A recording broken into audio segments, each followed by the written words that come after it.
നമസ്കാരം. എല്ലാ ദിവസവും രാവിലെയുള്ള പ്രീ മാർക്കറ്റ് റിപ്പോർട്ടിലേക്ക് കടക്കാം. ഇന്നലെ ഇന്ത്യൻ ഇൻഫ്ലേഷൻ റേറ്റ് വന്നിരുന്നു 6.21ൽ നിന്ന് 5.48ലേക്ക് കുറഞ്ഞു.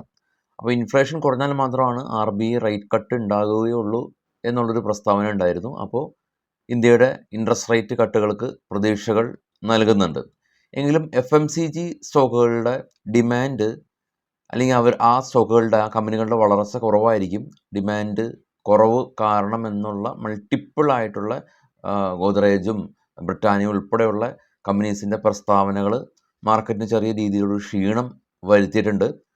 കൂടാതെ തന്നെ FIs ഒരു കനത്ത ബൈയിങ്ങിന് ശേഷം ഇപ്പോൾ സെല്ലിംഗ് മോഡിലേക്ക് അവർ തിരികെ പോയിട്ടുണ്ട്. ഇന്നലെയും അവർ സെല്ല് ചെയ്തു. 3560 കോടി രൂപയുടെ സെല്ല് നടത്തി. DIC 2647 കോടി രൂപയുടെ ബൈ നടത്തിയിട്ടുണ്ട് ഇന്നലെ. എങ്കിലും കൂടുതൽ ഇൻസ്റ്റിറ്റ്യൂഷണൽ ഔട്ട്ഫ്ലോ ആണ് ഉണ്ടായിരുന്നത്. FIs 3500 കോടി രൂപയുടെ സെല്ല്. നമ്മുടെ മാർക്കറ്റ് ക്ലോസ് ചെയ്തതിന് ശേഷം US മാർക്കറ്റ് രണ്ടും റെഡിൽ ക്ലോസ് ചെയ്തു. യൂറോപ്യൻ മാർക്കറ്റ് മോസ്റ്റ്ലി റെഡിലായിരുന്നു. ഇന്ന് അത് കാരണം ഇപ്പോൾ ട്രേഡ് ചെയ്യുന്ന ഏഷ്യൻ മാർക്കറ്റ് ഒരു റെഡിലാണ് ഇപ്പോൾ ട്രേഡിങ് തുടരുന്നത്. കൊറിയയും ജപ്പാനും എല്ലാം തന്നെ. അപ്പോൾ അത് നമുക്ക് ആദ്യം കണ്ടുവരാം. ഗ്ലോബൽ മാർക്കറ്റ് നോക്കാം. ഏറ്റവും ടോപ്പിൽ ബിറ്റ്കോയിൻ 1,00,000 കവിഞ്ഞ് നിൽക്കുന്നുണ്ട്. പ്രോഫിറ്റ് ബുക്കിംഗ് കാണുന്നില്ല. ബ്രെന്റ് ഓയിൽ തൊട്ട് താഴെ 73 ആണ്.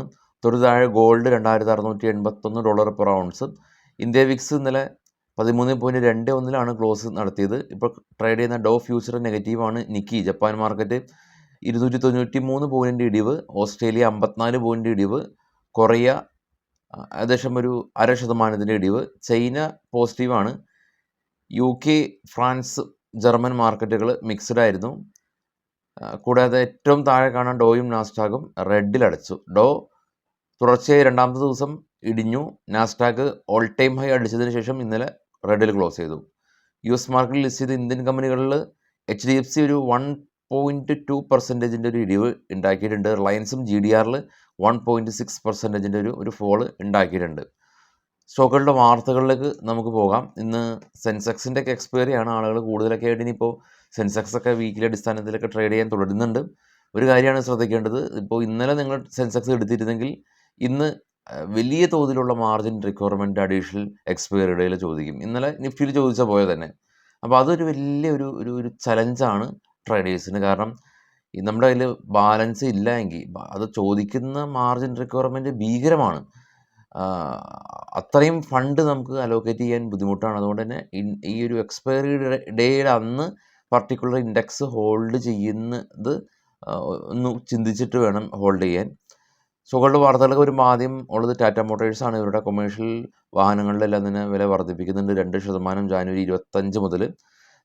ഈ സ്റ്റോക്ക് ന്യൂസ് നമ്മൾ ഇതിനു മുമ്പ് ഡിസ്കസ് ചെയ്തിട്ടുള്ളതാണ്. പക്ഷേ ഇന്ന് ലൈം ലൈറ്റിലേക്ക് വന്നിട്ടുണ്ട്. അപ്പോൾ അതുകൊണ്ട് തന്നെ അതൊന്ന് ശ്രദ്ധിക്കുക. ഹിന്ദുസ്ഥാൻ എയറോനോട്ടിക്കൽ ലിമിറ്റഡ് കമ്പനി ഡിഫൻസിൻ്റെ ഭാഗത്ത് നിന്ന് 13,500 കോടി രൂപയുടെ പ്രൊക്യൂർമെൻറ്റ് ഓർഡർ ഇവർക്ക് ലഭിച്ചു. എയർക്രാഫ്റ്റുകളെല്ലാം തന്നെ സപ്ലൈ ചെയ്തതിന് വേണ്ടിയിട്ട്.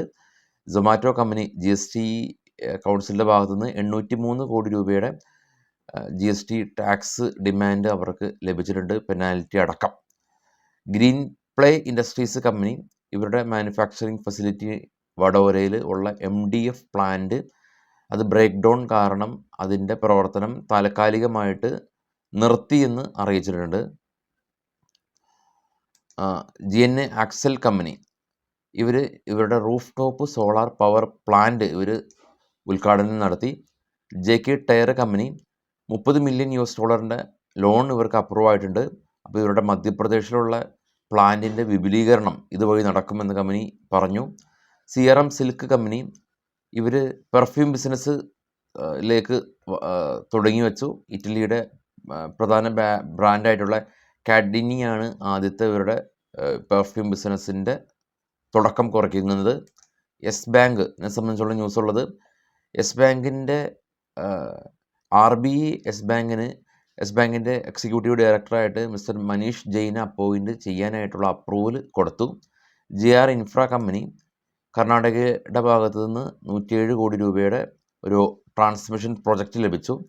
Pennar industries company set work manufacturing കമ്പനിയായിട്ടൊരു പുതിയ ബിസിനസ് കോൺട്രാക്റ്റ് സൈൻ ചെയ്തു. സോളാർ മൊഡ്യൂൾസ് എല്ലാം തന്നെ മാനുഫാക്ചർ ചെയ്തതിന് വേണ്ടിയിട്ടാണ് ഈ ഒരു ബിസിനസ് കോൺട്രാക്റ്റ്. ക്രിസിൽ റേറ്റിംഗ് ഏജൻസിയാണ് ഇവർ ഓൺലൈൻ PSP ലോണിൻ്റെ 4% സ്റ്റേക്ക് അക്യൂർ ചെയ്തു. ഫസ്റ്റ് സൊല്യൂഷൻ കമ്പനി ഇവർ വിബിഡ് ഗ്രൂപ്പായിട്ട് ഡിജിറ്റൽ ഐഡൻറ്റിഫിക്കേഷൻ ബിസിനസ് പങ്കാളിയാവാനായിട്ട് പുതിയ ബിസിനസ് കോൺട്രാക്റ്റ് സൈൻ ചെയ്തു. HCLൻ്റെ ന്യൂസ് നമ്മൾ ഓൾറെഡി ഡിസ്കസ് ചെയ്തു മുകളിൽ. നെസ്കോ കമ്പനി ഇവർ നാഷണൽ ഹൈവേ ലോജിസ്റ്റിക് മാനേജ്മെൻറ്റായിട്ട് പുതിയ ബിസിനസ് കോൺട്രാക്റ്റ് സൈൻ ചെയ്തു. ഗോപാൽ സ്നാക്സ് ഇന്നലെ നമ്മൾ കണ്ടിരുന്നു, ഫയർ ആക്സിഡൻറ്റ് കാരണം ഇവരുടെ മാനുഫാക്ചറിങ് താൽക്കാലികമായി നിലച്ചു. ഇന്നലെ ഗോപാൽ സ്നാക്സ് 6% ഇടിവ് നമ്മൾ കണ്ടതാണ്. പെന്നാർ ഇൻഡസ്ട്രീസ് കമ്പനി എനിക്ക് തോന്നുന്നു പെന്നാറിൻ്റെ ന്യൂസും റിപ്പീറ്റഡ് ന്യൂസാണ്, ക്ഷമിക്കുക. ആഫ്കോൺ ഹോൾഡിംഗ് കമ്പനി ഇവർക്ക് എയർ ഓപ്പറേഷൻ പെർമിറ്റ് ചെയ്യുന്നതിന് വേണ്ടിയിട്ട് ഇവർക്ക് കമ്പനിക്ക് ലൈസൻസ് കിട്ടിയിട്ടുണ്ട്. ഗോദ്രേജ് ഇൻഡസ്ട്രീസ് കമ്പനി ക്ലീൻമാക്സിൽ 26% സ്റ്റേക്ക് അക്യൂർ ചെയ്തു. ബാലാജി പ്രൊജക്റ്റ് കമ്പനി 400 മെഗാവാട്ടിൻ്റെ സോളാർ സബ്സ്റ്റേഷൻ ഓർഡർ ഇവർക്ക് ലഭിച്ചു. TT ലിമിറ്റഡ് കമ്പനി ഇവർക്ക് വെസ്റ്റ് ബംഗാളിൽ നിന്ന് ഒരു കൺസ്ട്രക്ഷൻ ഓർഡർ ലഭിച്ചു. അശോക് ലെയ്ലാൻഡ് കമ്പനി 2 ന്യൂസാണ് ഉള്ളത്. ഇവരുടെ ബാറ്ററി പ്ലാന്റ് ഇവർ ചെയ്യുന്നുണ്ട്. കൂടാതെ തന്നെ കമ്പനിക്ക് 345 കോടി രൂപയ്ക്ക് തമിഴ്നാട് സ്റ്റേറ്റ് ഗവൺമെൻറ് ഭാഗത്തുനിന്ന് ബസ്സെല്ലാം തന്നെ സപ്ലൈ ചെയ്യുന്നതിന് വേണ്ടിയിട്ടുള്ളൊരു ഓർഡർ ലഭിച്ചിട്ടുണ്ട്. നമുക്കൊരു ട്രേഡ് ബഡി എന്ന് പറഞ്ഞൊരു ടാബുണ്ട്. ഇതിൽ ഡിവിഡൻറ്റും കൂടാതെ തന്നെ മറ്റുള്ള ഡീറ്റെയിൽസ് എല്ലാം തന്നെ നമ്മൾ അതിൽ കൊടുത്തിട്ടുണ്ട്. ഡിവിഡൻറ്റ്, IPO, മറ്റുള്ള എല്ലാ ഡീറ്റെയിൽസും അവിടെ നിങ്ങൾക്ക് ചെക്ക് ചെയ്യാം. അതിൻ്റെ ലിങ്ക് വീഡിയോയുടെ ഡിസ്ക്രിപ്ഷനിലുണ്ട്. അപ്പോൾ എല്ലാവർക്കും ശുഭദിനം നേരുന്നു. Thank you.